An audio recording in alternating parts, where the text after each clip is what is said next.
تو علی کا تذکرہ تو وہیں سے شروع ہوگا نا کہ جہاں سے شروع ہو رہا ہے. تو اللہ کہہ رہا ہے کہ جب بھی میرے بارے میں پوچھنا مصطفیٰ سے پوچھنا، اس لیے کہ جو مجھے جانتا ہے وہی مجھے پہچانوا بھی سکتا. وَإِذَا سَأَلَكَ عِبَادِي عَنِّي، جب میرے بندے میرے بارے میں پوچھیں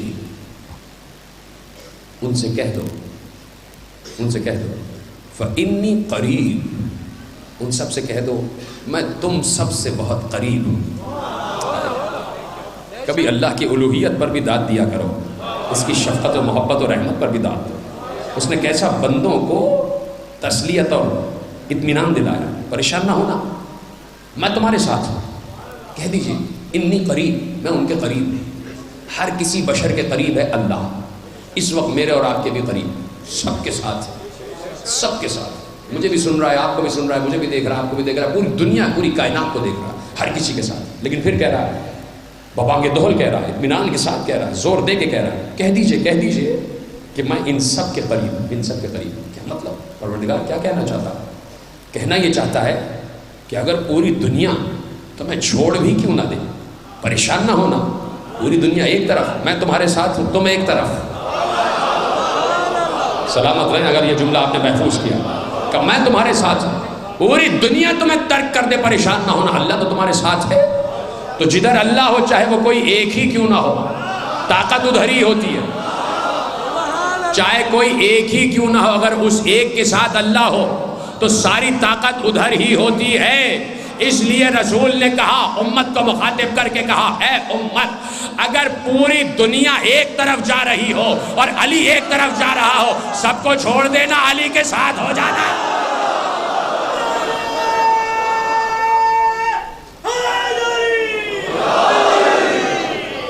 تو جدھر علی اکیلا جا رہا ہو، علی کے ساتھ ہو جانا.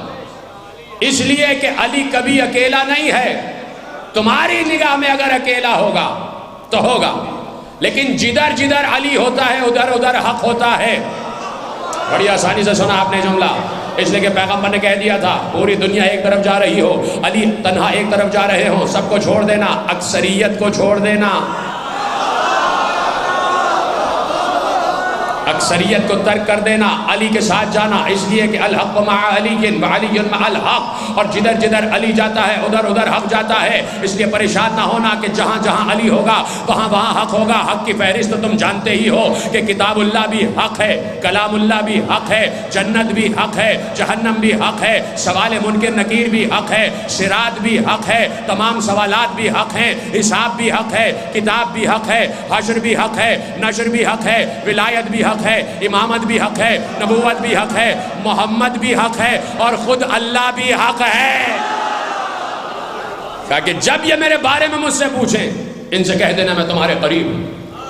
اجیبو دعوت الداعی اذا دعان فلیستجیبوا لی، ان سے کہو جب تم مجھے پکارتے ہو تو میں جواب دیتا ہوں.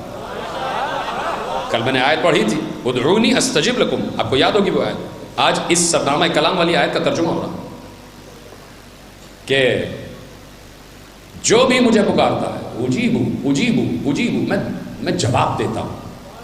دعوت الداعی، پکارنے والے کی پکار پر، جب وہ پکارے، جب کوئی مجھے پکارے اس کی پکار پر میں لبیک کہتا ہوں. جب کوئی پکارے میں اس کی پکار پر لبیک کہتا ہوں.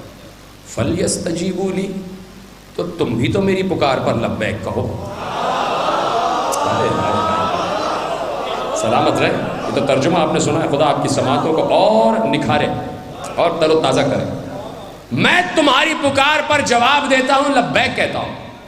تم میرے پکارنے پر لبیک کہو، تم بھی تو جواب دو. اللہ کہہ رہا ہے تو سوال پوچھنے کا حق تو ہے نا. پروردگار تو نے کب پکارا؟ تیری پکار کی آواز تو آتی ہی نہیں. تو یقیناً اس وقت بھی پکار رہا ہوگا. تو نے کب پکارا؟ کبھی بھی تو نے نہیں پکارا. اور تو کہہ رہا ہے جب میں پکارتا ہوں تم جواب دو.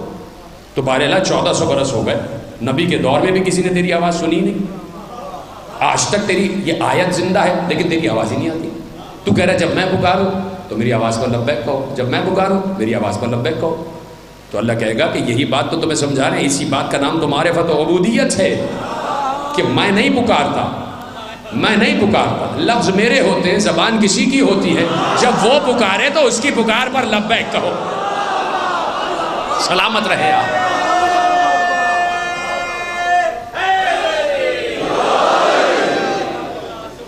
اب ایک سوال ہے جو اپنی جگہ قائم ہے اور اسی پر تقریر آگے بڑھ جائے گی۔ خدا آپ کی سماعتوں کو سلامت رکھے، آسمان سے آپ پر رزق کے دروازے کھلتے رہے۔ اجیب دعوت الداع اذا دعان، میں پکار پر لبیک کہتا ہوں، مجھے پکارو گے میں جواب دوں گا۔ سوال یہ ہے کہ وہ کس کے پکارنے پر لبیک کہتا ہے اور اسے کیسے پکارا جائے کہ وہ لبیک کہے۔ جس نے میرا یہ سوال سمجھا اس کو میرا سلام ہے، میری دعا ہے اس کے لیے کہ سوال یہ پیدا ہو رہا ہے وہ کس کی پکار پر لبیک کہتا ہے اور اسے کیسے پکارا جائے کہ وہ جواب دے۔ اس کا مطلب ہے کہ کوئی طریقہ ہے اسے پکارنے کا، کوئی پروٹوکول ہے اس کے پکارنے کا۔ with due protocol اس کو پکارو گے وہ فوراً جواب دے گا، جیسا وہ کہے ویسے اسے پکارو تو وہ جواب دیتا۔ اب بات سمجھ میں آ گئی کہ وہ کس کی پکار پر لبیک کہتا ہے، کیسے پکارنے پر لبیک کہتا ہے۔ تو کیسے پتہ چلے کہ کس کے پکارنے پر اور کیسے پکارنے پر؟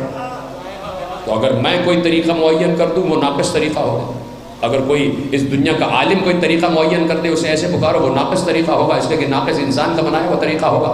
خود اللہ اگر بتا دے،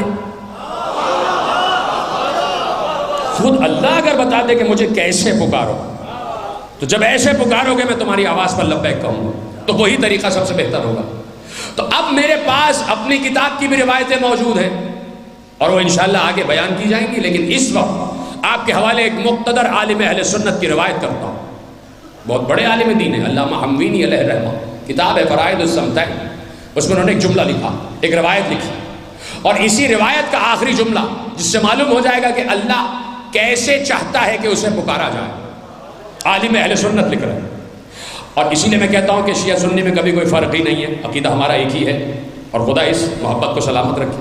جو مدرسے سے بھی آتے ہیں، مدرسے کے طلاب ہیں اور ان کے اساتذہ بھی ہیں، میری ملاقات ان سے ہوتی رہتی ہے، تو اب ان کے لیے جملہ عرض کر رہا ہوں کہ علامہ حموینی علیہ الرحمہ فرائض الصمتین میں ایک جملہ لکھ رہے ہیں کہ جب آدم کے جسد میں روح پھونکی گئی، آدم کے جسم آدم کا بن گیا، اس کے بعد روح پھونک دی گئی۔ آدم کا جسم بنا بھی تو عدیم عرض سے ہے، اللہ نے کہا تھا کہ فرشتوں جاؤ، اور یہ بات شاید میں بیان کر چکا ہوں کہ عدیم سے ہے آدم، عدیم یعنی اس زمین پر جاؤ فرشتوں، عدیم عرض سے مٹی اٹھا کر لاؤ، یعنی جو زمین کی قیمتی ترین مٹی ہو، پاکیزہ ترین مٹی ہو، صالح ترین مٹی ہو، نورانی ترین مٹی ہو، وہ مٹی اٹھا کے لاؤ۔ اس مٹی سے آدم کا خمیر گوندھا جائے گا۔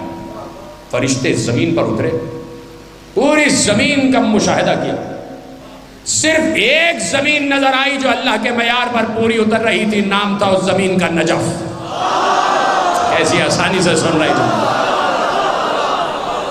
ایک زمین، نجف کی زمین سے آدم کے خمیر کی مٹی کو اٹھایا گیا اور اسی مٹی سے خمیر آدم گوندھا گیا۔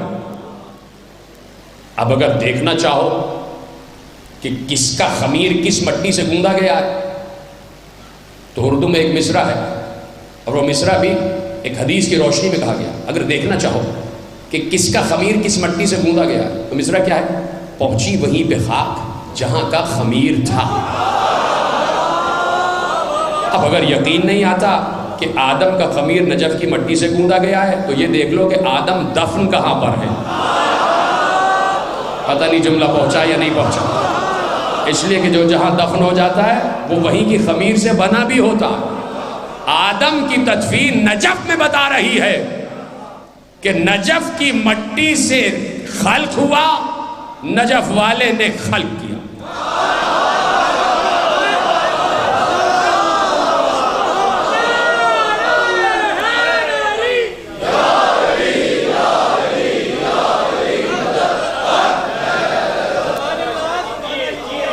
آپ پتہ نہیں کیا سمجھ رہے ہیں، میں کچھ اور سمجھانا چاہ رہا ہوں، آپ کچھ اور سمجھ رہے ہیں۔